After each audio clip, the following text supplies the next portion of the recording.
or whatever. It was like total assist. So I asked, I'm like, I know I have him during the day and I just go in and check on him and make sure he's okay. If he rings the call light, I'll go in, but other than that, that's about it. When did he become a total assist? So she proceeds to tell me that the night before, he got so scared and so frantic and thought something was in his room that he jumped out of his bed and fell on the floor and did something to his hip. So at this point, currently, he's a total assist, meaning I have to go in, I have to check on him, I have to do everything for him. I said, cool, no problem. I start doing my rounds, I start checking on my people, passing out ice water, changing people, as I normally do. Literally not even 15 minutes into my shift, his call light is on. I go in, I make sure everything's okay. As soon as I get in, I kid you not, this man is literally in the fetal position. I walk up to him and I ask him if everything's okay. Obviously, when I walk up to him, I'm very careful because, like I stated before, he did not like people of my color coming into his room. During the day, he would make a big deal out of this. Like, if he could get a nurse or a nursing assistant of a different color, he definitely would. He did not pay that any mind. He literally jumped straight into, they're in here, they're after me, please help me. I'm looking like, who is they? He's like, you don't see that little boy behind you?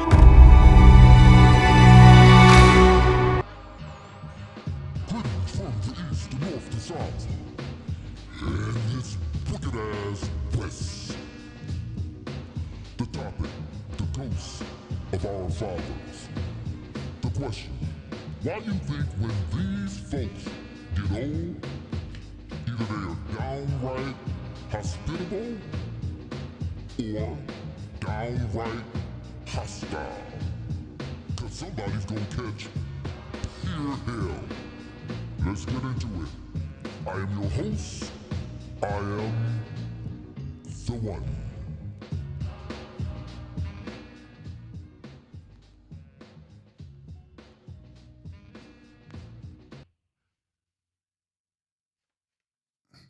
One, two. I messed that all up. But anyway, let's get into it. This story that I'm about to play, either you're going to believe it or you're not. But it's going to scare the hell out of you. Now, I'm pretty sure some of you people out, you're going to say, that's not going to scare me. You know, it used to be a movie a long time ago, Ghostbusters. I ain't afraid of no ghosts. Well, I am. This story, it'll really make you think.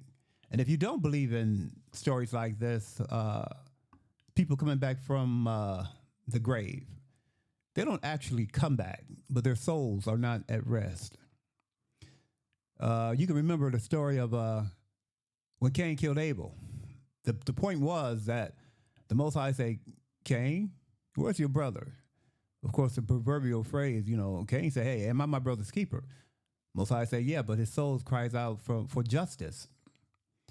There was also a story about Saul, King Saul.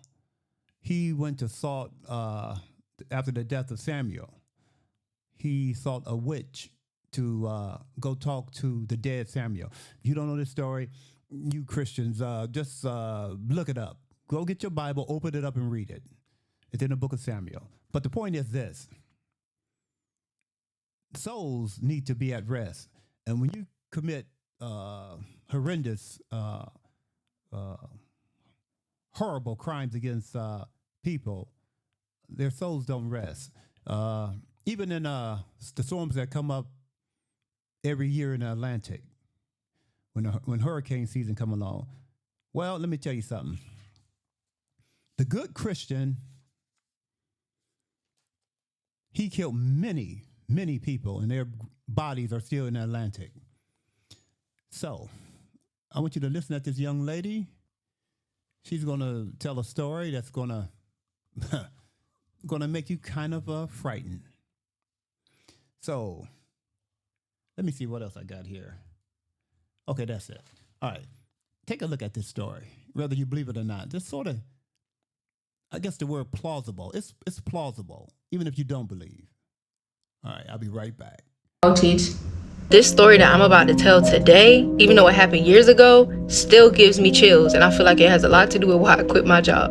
So I used to work in long-term care, for those of you that don't know, pretty much a nursing home. I was a certified nursing assistant out of high school. This was my first big girl job, okay? So when I first started, I didn't know a lot about the different types of shifts, but there's pretty much 7 to 3, 3 to 11, 11 to 7. I worked the 7 to 3, which was 7 o'clock in the morning until 3 o'clock in the afternoon. As time went on, I slowly started to transition to 3 to 11 to work around my college courses. But every now and then I would pick up an 11 to 7 shift. It didn't take long before I started working there where people were telling me about this one particular resident that had an issue with people of a certain color coming into his room.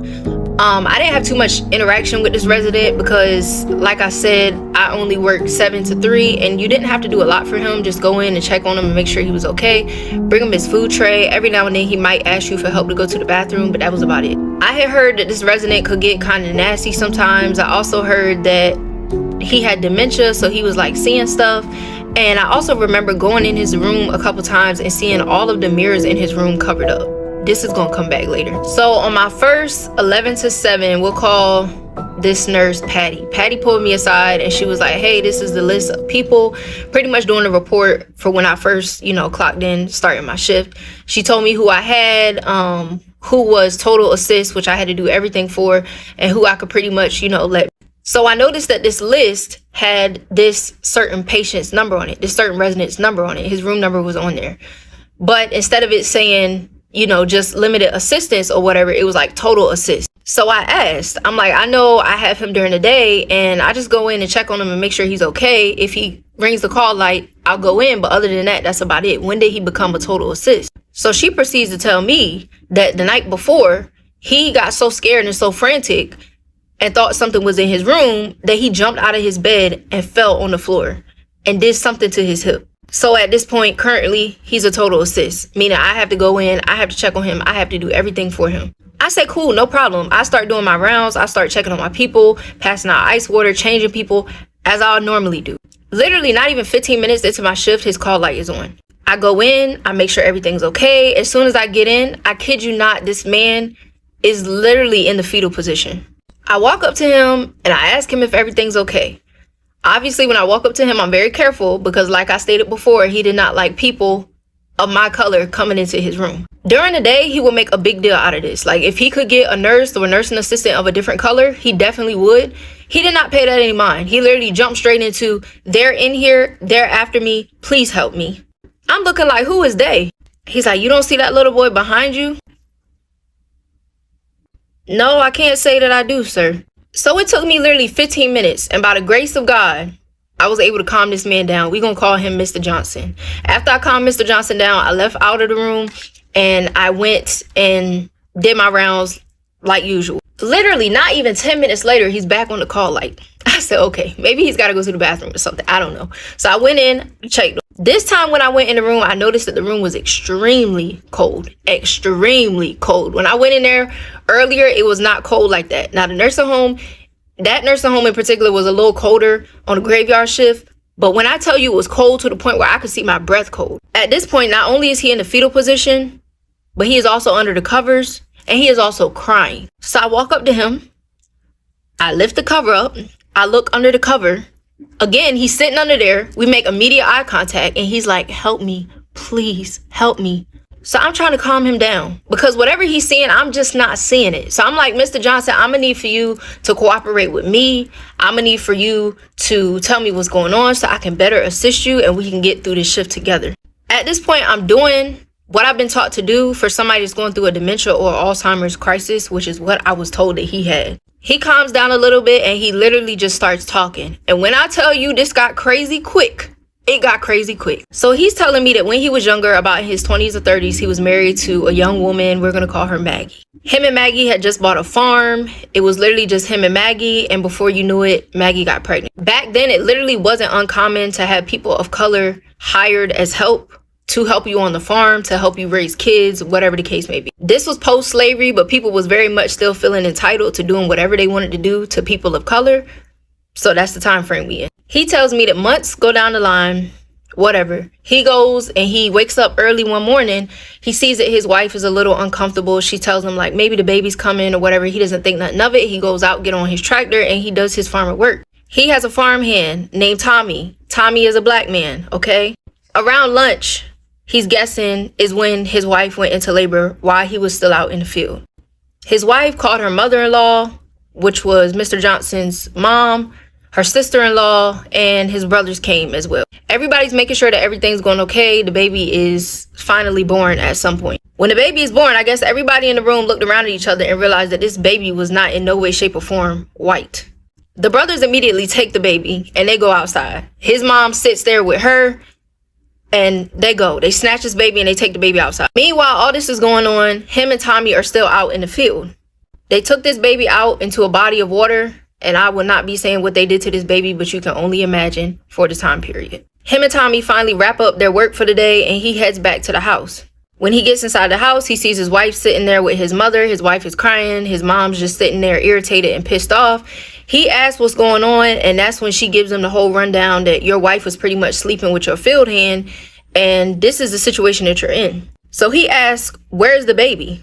And the mom says, your brother's taking care of it. Don't worry about it. You need to figure out what you're going to do with her. Meanwhile, this is going on. His brothers have went and got Tommy out of the field. The things that they did to Tommy, again, I cannot describe it here on TikTok, but just imagine the torture and everything that he went through. They literally just left him there in that field. They left him there in the middle of the field. This man proceeds to tell me that when he finally figures out what happened and what his brothers did, they literally acted like nothing ever happened. And every night, Tommy and his son will come and visit him like clockwork. At this point, when I tell you the chills are running up my spine, literally every hair on my body is sticking up. I don't know what to say. I'm like, when they say frozen in fear, I was frozen in fear. Because it's like, as soon as he told me that story, I could pick up on what was in the room. Before, I couldn't pick up on what it was, but I could immediately feel something else in the room with us. After he told me the story, I finally got him to calm down and he went to sleep. He slept for literally a couple hours, and at this point, we're at 3 o'clock in the morning. Like clockwork, he hits that call light again. I go back in. I remember walking into the room and all of the sheets were taken off of the mirrors, which I thought was very strange because he wanted his mirrors covered up for a reason. I went over to Mr. Johnson and I touched him to make sure that he was okay, and this man was ice cold. He had died. As I went to leave the room to go contact a nurse, oh my God, I'm getting chills. I'm literally passing by this mirror, and as I'm headed out, on my left is the mirror. I turn and look in the mirror, and behind me, to the far wall of Mr. Johnson's room, I see a taller figure and I see a shorter figure standing beside this taller figure that I would say is probably about the height of a 5-year-old child. I have never seen nothing like that in my life, ever. And I cannot explain the amount of fear that ran through my body, but I got out of that room so quick, I will tell you that. The crazy part is that when the nurse came in, we could not understand how these mirrors got uncovered. Even the one in the bathroom was uncovered. The one in his room was uncovered. Again, this is a man that just hurt his hip yesterday. There's no reason why he should have been out of bed taking these blankets off this mirror, and I know he wouldn't have done it anyway. Also, the fact that she felt like he had been dead for longer than I said he had.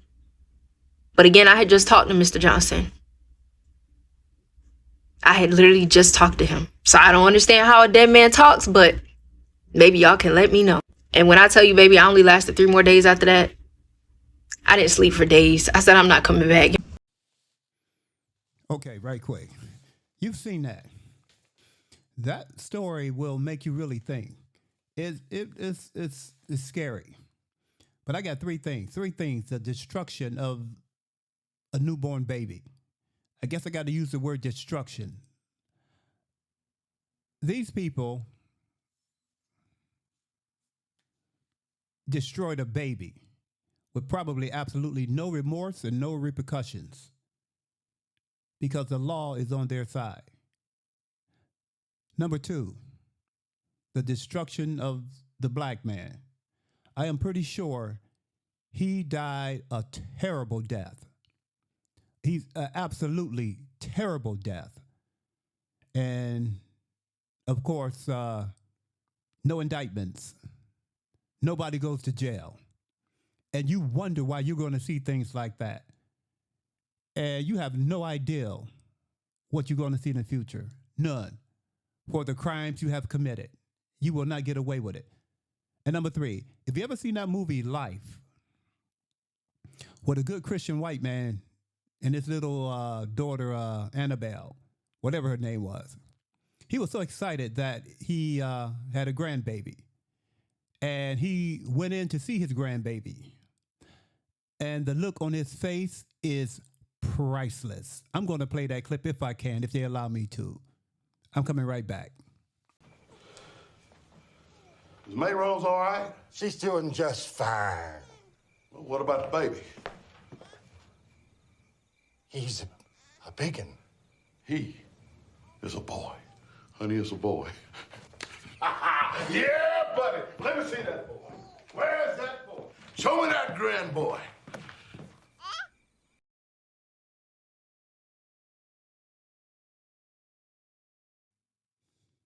Oh, well. Did you see the look on his face? Did you really see the look on his face? Now, although that was a movie, I'm pretty sure in real life it happened just like that. Why is it that, May Rose, why is it that May Rose don't get destroyed? Because she had a hand in it. But May Rose get to live. Why is it that the destructive husband that can't maintain his wife or can't control his wife? I like to use control. Women get all upset, but why is it that he can't control his own wife?